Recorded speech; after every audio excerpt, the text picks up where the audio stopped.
Welcome to Blizzard Fire. We hope this video helps fire up your solution. You start by confirming parts and creating a safe workspace. Mount the NFC reader and ESP32 on a breadboard. Make sure grounds are common.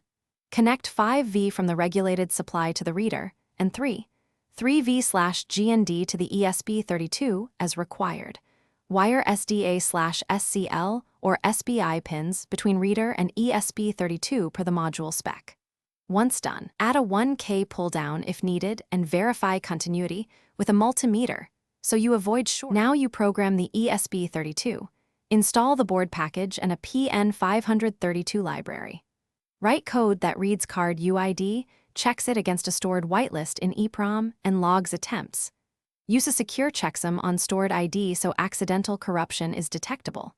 Once a UID matches, toggle the relay GPO for a controlled pulse, typically 1 to 5 seconds, to actuate the door strike. Make sure to include debounce and an anti-replay window to reduce accidental retriggers. Finish by mounting the unit and routing power to the door strike securely. You install the relay, secure all terminals, and keep the electronics in an enclosure to prevent tampering. Test with authorized NFC tags and one unauthorized tag to verify reject behavior.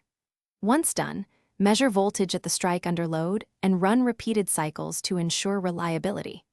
If things go wrong, check that the common ground is intact, verify signal levels with a scope, and replace suspect connectors or wiring.